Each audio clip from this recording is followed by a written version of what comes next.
Hi there, welcome to 2 for Tuesdays. I'm Moe McClanahan and I am the Director of Training and Education with the Safe Surfing Foundation.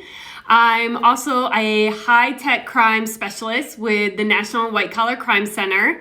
And prior to being hired on either of these committees and organizations, I recently retired from 20 years of law enforcement, where the last 8.5 years I worked internet crimes against children. So I'm super blessed to be in this position to be continuing my mission, and that is to educate both parents and kids on the dangers of social media. And really what we do here on Tuesdays is give you parents some tips to walk away with regarding a topic that's been hot in the news or something that somebody came to us and asked us some questions about.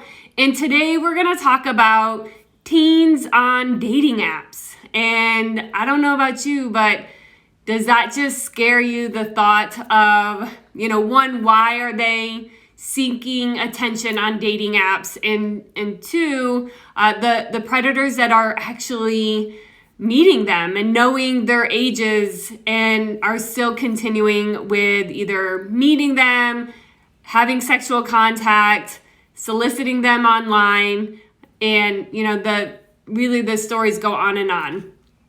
Recently, I saw a headline in the news in reference to an 11-year-old who actually met her assailant on a dating app. And this predator actually flew from Alabama to, I believe it was Ohio, to meet the 11-year-old where they actually had sex.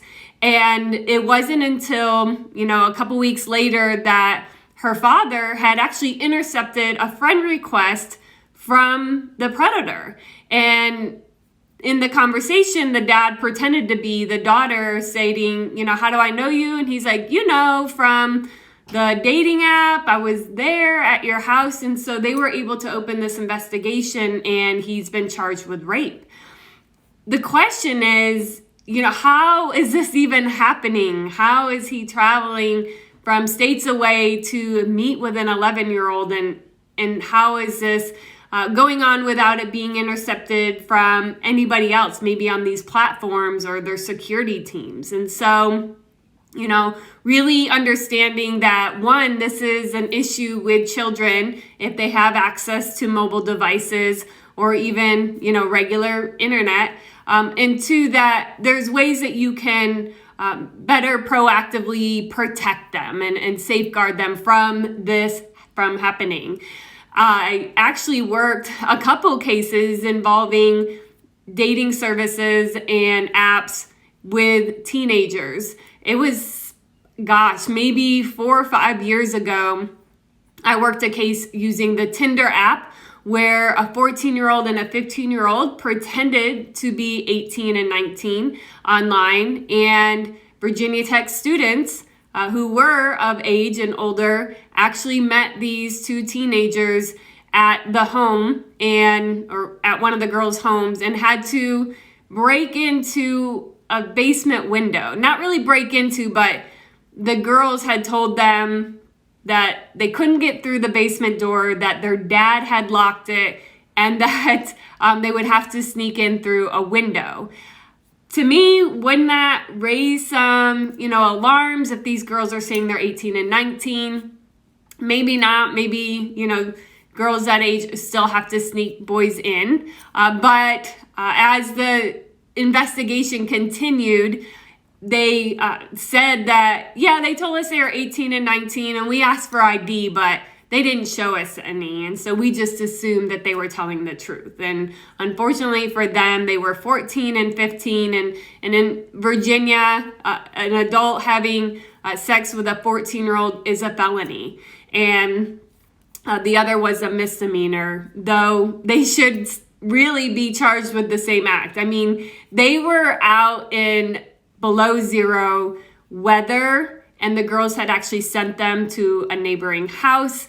And really just the mentality that's going on with some of these guys that they just think they're getting a hookup. And so we need to protect our kids from people like that, those that are preying specifically on kids, and making sure that we are really just being mindful that this could be happening, and some of the tips to walk away with how to better safeguard them. So number one is, now that you know this, making sure that you are going through their devices and looking for any kind of app that looks like a dating app. And whether they have an excuse as to why it's on their device, making sure that not only that you're deleting that app and really blocking it from them to reinstall it, but also going through it first and see if there's been some conversations already started. If you suspect that they've already made contact with an adult, or maybe there's some inappropriate messages going back and forth, report it. Make sure that you capture whatever conversation you're seeing, whatever evidence is in that, getting the username of the suspect and saving that for law enforcement and making sure you report it. Because I guarantee you, even the predator that traveled from Alabama to meet with that 11-year-old, I can guarantee that he has other victims. So making sure that you are reporting it, whether or not you feel that your child has been traumatized by it, but making sure that you're protecting other children from that predator. And then another tip is to make it so if your child does have an electronic, a mobile device, make sure that the iTunes or the Google Play Store is in your name, and then they can't download an app without your password or without your permission. This really helps you to better, navigate through the apps that they have a better understanding of some of the things that you need to be aware of. But also, there's just not that secretive behavior behind the scenes. And so the best way for you to really stay in control and better safeguard your family and your kids is to have those app stores locked down so an app just isn't randomly being added onto your child's device. Again, these are just a couple tips. There's so much more that really goes into some of these dating apps, or even any kind of apps that are being placed on your child's device. But number one is making sure that you're having these conversations with your kids and talking about these dangers and some of the other topics that I've covered. You can go back through the IGTV where we save these videos inside of those series.